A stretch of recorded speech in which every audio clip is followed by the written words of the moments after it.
Welcome to Live Life on Purpose with Jose and Jeff Feliciano from Feliciano Financial Group. In this podcast, brothers and certified financial planner professionals, Jose and Jeff, explain that money is just a tool to achieve the things you want in life, a tool to make the decision to live life on purpose. They draw from years of experience to demonstrate that when your money aligns with your goals, you can live a purposeful life. Because when your vision is clear, your decision is easy.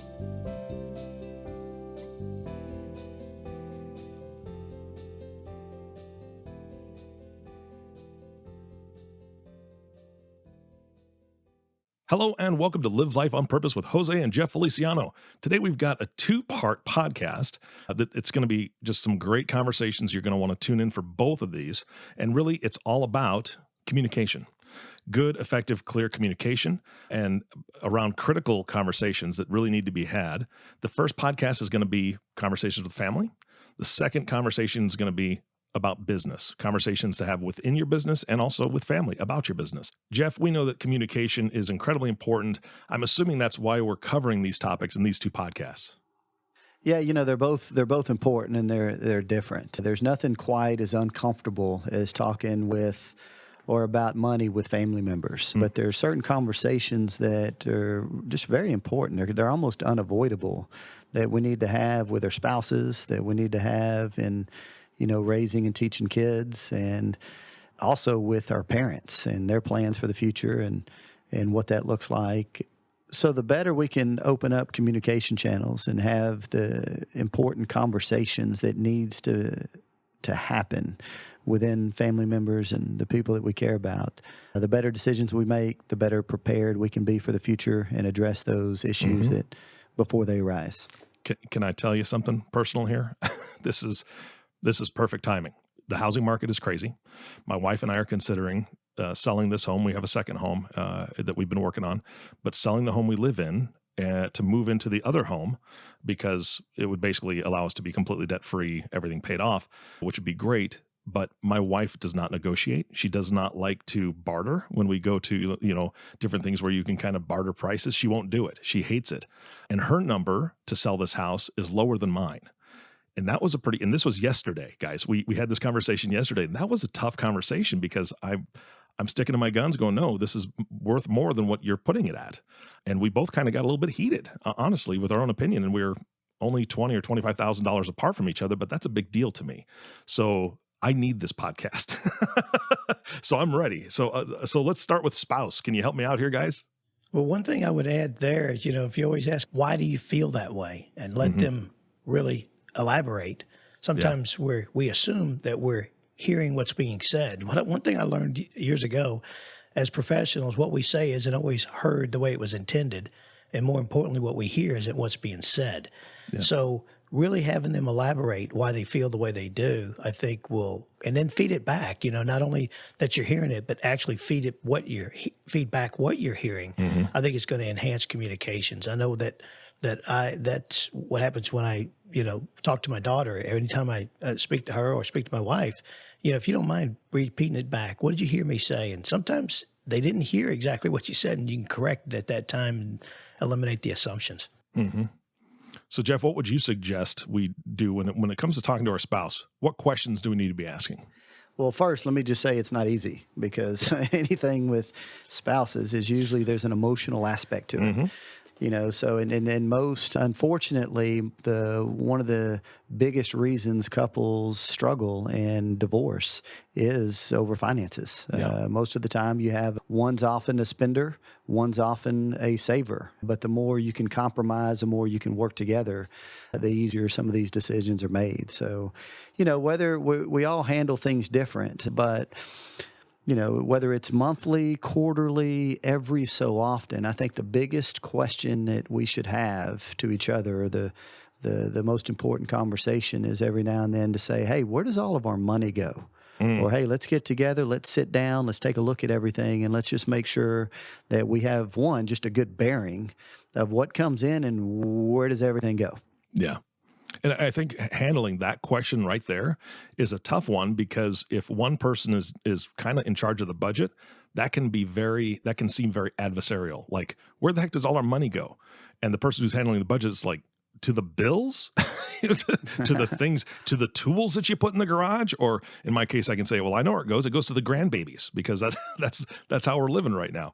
So I think approaching it, Jose, like you said, kind of with kid gloves and understanding and good listening skills is going to be the way to go. Well, and the thing is, we love to start off by, money is just a tool to do the things we want to do in life. Mm-hmm. And so really the first question is, what's important about money to you personally? And you'll get all different answers. You'll get security, independence, freedom. I want to make sure I have a good emergency fund. Whatever the case may be, it's usually different between a husband and a wife, but sometimes they don't really ask the question to each other. So what's really fun about the process is as we go through and find out what the big picture is on both sides, a lot of times we get, man, I didn't know you knew that. I mean, I didn't know that. And so getting everybody on the same page, and if you got a game plan that's important to both sides, I think, and everybody feels heard and understood, they're more apt to be inspired to take action instead of needs-based action. And one thing that I've learned, and I'm still learning today, is that words and symbols are interpretive based on life experiences. So even if you hear the word security, that means different things to different people. So I think elaborating and getting deep and peeling back the onion about what you really want and feeding it back and really understanding it, people like to be heard and understood, and I think that enhances communication. Let me comment on what Jose said. I think that is a good first step, making sure that the things that you want out of life are aligned, that you understand that things are important to each other. Because at the end of the day, it's not the money that's important. It's the reality of the impact that money has, the role that it plays, on the things that are most important to us. So every so often, understanding where the money goes. Mm-hmm. I think sometimes we get real surprised that we've spent hundreds of dollars on Netflix, Amazon Prime, right, Disney Plus, cable, and sometimes we get surprised when we do take a look and see where everything is. Yeah, absolutely. So Eric, back to your question. The other conversations that we need to have is do we need to change who does what? Do I need to take care of some of the bills? Should I pay certain things? Should you pay certain things? Do we have a good system to where everything goes and how we track it and monitor it? But just to make sure we're on the same page of who does what is very helpful. Another good question to ask or to have a conversation with is our retirement plans on track? Do we know what we should be saving, where it's going, and are we doing what we need to do today in order to make sure that the things that we want in the future are on track, or what adjustments do we need to make sure that they're on track? Yeah, absolutely. Another one that we tend to find is risk tolerance. Usually you have a saver, you have a spender. One of the two is more aggressive than the other. Just making sure that we're on the same page as far as investments and how much risk we're willing to take and how much fluctuation we're comfortable with, just to make sure we're more of a united front in the decisions that we're making with money and planning for the future. Yeah, absolutely. It's funny. I was having a discussion with my wife the other day, and Jeff had pointed out who does what. We were, sometimes I want to take the responsibility away from her, to make her life easier, and we've been blessed. And but at the same time, I'm taking meaning away, and I didn't realize that. So they want to be responsible for some things, and I think responsibility is a big deal. And we have a tendency, even with our kids. I know I moved on with the kids, but the responsibility that we all need to have meaning in life, and I think it's so important to have that responsibility no matter where we're at. Well, Jose, you brought up kids, and that's something else that my wife and I had trouble deciding on. What happens if something happens to us, right? When we had younger kids, we had to make a decision, who's going to take care of them if both of us leave at the same time, hit by the bus scenario or whatever. So I think that's a huge conversation to have as well. Very, very important. Not just who takes care of them, but who takes care of the money. Mm-hmm. You want to ruin someone's life, you give them $500,000 when they turn 18 and see what happens. Yeah, no kidding. I would have been stupid with it. I can guarantee. No, for sure. I mean, maybe 25, maybe 35. Yeah, absolutely. All right, so now we've been talking about kids a little bit. What conversations should we be having with the kids? Years ago when my daughter was 9 years old, we would put the phones up, and we made a deal that we would walk the neighborhood once a week. And it's amazing when you start to walk with your daughter, the first 50 yards is everybody's quiet. And then as you're walking, well, how was your day? And then they start to talk. And we used to play games like, hey, do what you fear most and you control fear. What does that mean to you? Mm-hmm. And then she would tell me as a 9-year-old, and then she would tell me as a 10-year-old and an 11-year-old. And to be understood, you must always seek to understand. And then she would tell me those. And then there was a day that I didn't realize how important that was until I had to go out of town for about a week. And my daughter stayed with my brother Jeff. And Jeff asked her, he said, "What was your favorite thing to do with your dad?" And she said, "My walks." Boy, That's it awesome. teared me up. Yeah, It tears me up now. And it's a pretty amazing thing. But I think good communication with your kids and really hearing them out. We get so busy that we're going 100 miles an hour that we don't really stop and just pay attention and just be there. And if I could emphasize that with people talking to their kids, you'll have a better relationship. There's no doubt about it. All right, Uncle Jeff, that was, I bet you guys had a pretty good walk as well. What other conversations do you suggest we have with kids? You know, it's funny that these kids are really just society these days. Everything is now with technology and with movies, with songs, with anything you want to know with the internet. You can get it now. Yeah. If you want to hear a song, I can have it playing in about 30 seconds. If you want to watch a movie, I can have it up on my phone less than a minute. But we're such a now society. So I think the other things we need to kind of have is, hey, do we need it or do we want it? There's a big difference between the two. We feel like we need everything, but it's more of a want. So those conversations are important. I think number two, which is you see it a lot with the savings rates, how much debt we all carry, but a good conversation around credit cards, credit. We like the idea of teaching our kids at a young age, maybe get them a credit card, maybe put a $100 limit on it, $500 limit, get them used to seeing what that looks like, how you got to pay it off every month, how you got to budget out what you spend, but just understanding that, you know, in this world, I mean, credit's everything. Yeah. Whether you're want to buy a house or a car, your credit score is so important. And really, it's just the promise that you're willing to pay back, or the ability to pay back and fulfill a promise is what it is. So conversations around credit, spending, budgeting, very, very important. Couple of things I want to add to that real quick is, I know I go back to my daughter, but I'll never forget the day I was at Disney World. And as we were walking through, I said, "You know what, we're going to be here, and you've got $50 to spend on whatever you want to spend on." And boy, I watched her go through those stores, and she started pricing things out. She's only 9, 10 years old, and then she realized what she didn't want, what she needed, and she started to look at how money and prices were and stuff. It was a neat experience. Just want to piggyback on that. And then the second thing, what Jeff was talking about credit and so forth, you know, there's a great game called Cash Flow by Robert Kiyosaki. And it's a great game about life, and it gets into stocks, bonds, balance sheets, net worth statements, and it really is a great game of life. And here you are having fun, but they're learning about life at the same time, and the challenges that we all have, whether you get a divorce or taxes and those things. And then, but anyway, it's a great teaching game. So I just wanted to add to that. Yeah, absolutely. Any other conversations we need to be having with kids? College is a big one. What does it look like? How are we going to pay for it?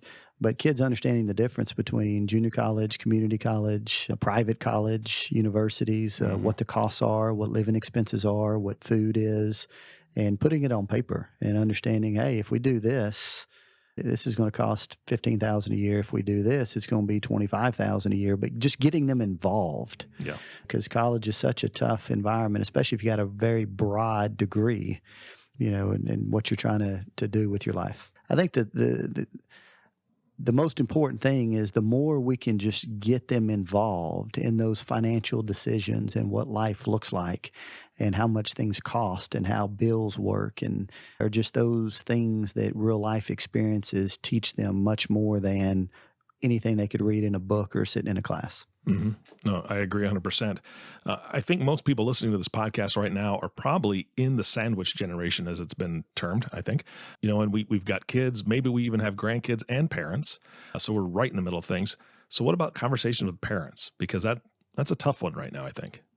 Yeah, you know, it's never too early to bring some of these issues up, especially with parents. We always tell clients that sometimes the best financial planning we can do for you is for you to get involved in your parents' life and their finances.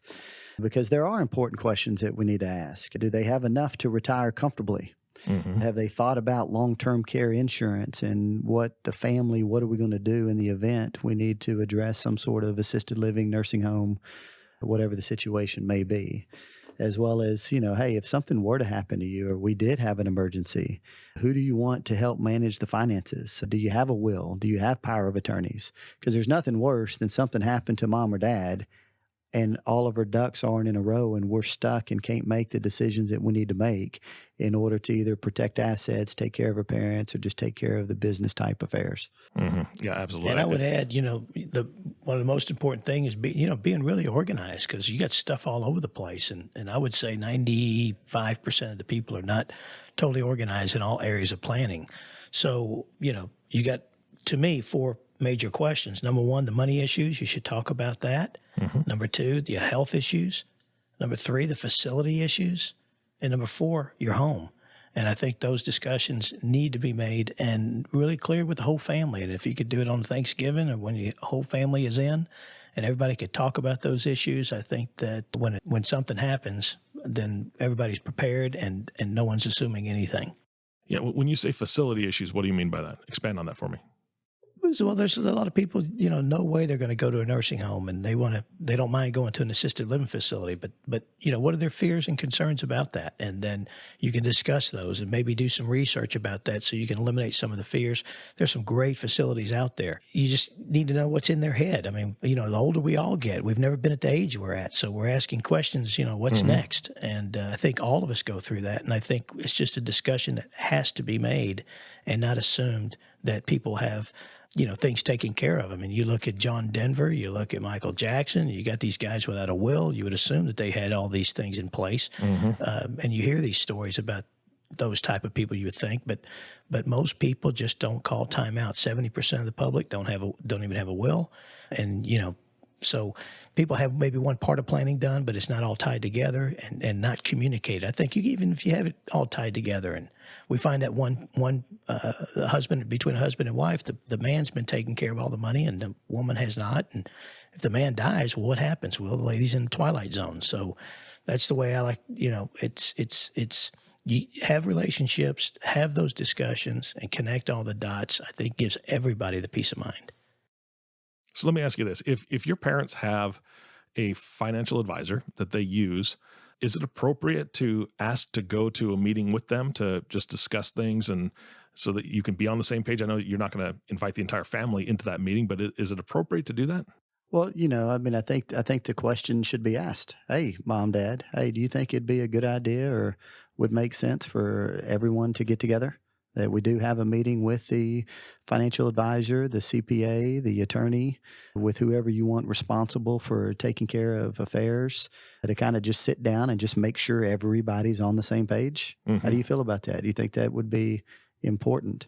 So I think the question is, you're right. It's a question to ask mom or dad or grandmother, grandfather, and, see how they feel about it.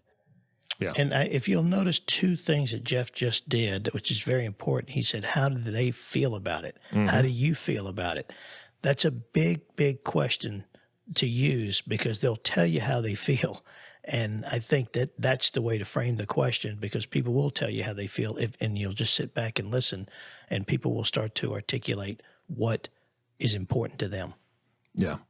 Well, I think, Jose, you mentioned it earlier, and I think you termed it very, very well, is that each person has their own thoughts, opinions, ideas, feelings, emotions, because so many times we think of our parents as our parents, like they're one person, and they're not. For instance, my dad likes to just try to give me stuff, and I'll tell him, look, Pop, I don't have room for it, or that's not something that I'm not going to be able to do anything with that. And he's like, oh, okay, fine. So he gives it away to somebody else or he throws it out, right? Where with my mom, if she's giving me something, I have to be very careful about declining, right? Because she thinks of it as a gift and, oh, he's going to totally want this. And I just don't have room for it. All of a sudden I've offended her and I've hurt her feelings. So I've got to be very careful because each of them want to give us stuff, but they want to give it to us for different reasons in different ways and have different emotional attachments to the things that they want to give up. And, I want to add one thing is you wish your kids had the same worldview as you did as mm-hmm. you were growing up. But we do work hard to make our kids' lives easier. But they'll never understand the worldview that we see. So the reason why I bring that up is everybody sees the world differently. True. Yeah. And everybody's right from their perspective. And if we really listen, it's amazing what we can learn from each other. And I think good communication is, they're sharing with you based on their life experiences. So we can't say that something should be, which is narrow thinking. What could be, you're open to the possibilities.